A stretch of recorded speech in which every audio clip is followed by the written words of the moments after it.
आज का पहला पाठ राजाओं का दूसरा ग्रंथ अध्याय 25 पद संख्या 1 से 12। यूदा अपने देश से निर्वासित किया गया। सिदकिय्याह के राज्यकाल के 9वें वर्ष में 10वें महीने के 10वें दिन बाबुल का राजा नबूकदनेस्सर अपनी समस्त सेना के साथ यरूशलेम पर आक्रमण करने आया। उसने नगर के सामने शिविर डाला और उसे चारों ओर से घेर लिया। यह घेराबंदी सिदकिय्याह के राज्यकाल के 10वें वर्ष तक बनी रही।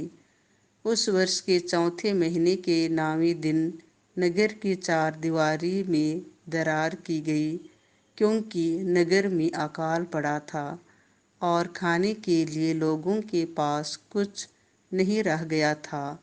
यद्यपि खलदाई नगर के चारों ओर पड़े हुए थे, फिर भी सब सैनिक राज के उद्यान के पास की दो दीवालों के बीच वाले फाटक से रात को नगर से बाहर निकले और अराबा की ओर भाग गए। खलदइयों की सेना ने राजा का पीछा किया और उसे यरीहो के मैदान में घेर लिया। उस समय तक उसकी सारी सेना तितर-बितर हो गई थी। खलदइयों ने राजा को पकड़कर रिबला में बाबुल के राजा के सामने उपस्थित किया। वहाँ नबूकदनेस्सर ने सिदकिय्याह को दंडाज्ञा दी और उसके पुत्रों को अपने सामने मरवा डाला।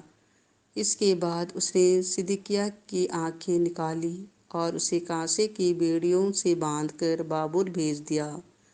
बाबुल के राजा नबूकदनेस्सर के राज्यकाल के 29वें वर्ष में 5वें महीने के 7वें दिन बाबुल के राजा के सेनापति और उसके अंगरक्षकों के नायक नबूजरअदान ने यरूशलेम में प्रवेश किया।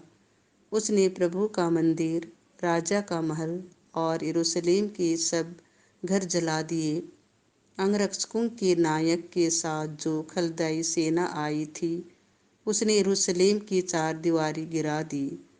नगर में जो निवासी रह गए थे, जो लोग बाबुल के राजा के समर्थक बन गए थे और जो भी कारीगर शेष रहे, उन सबों को अंगरक्षकों के नायक नबूजरअदान ने निर्वासित किया।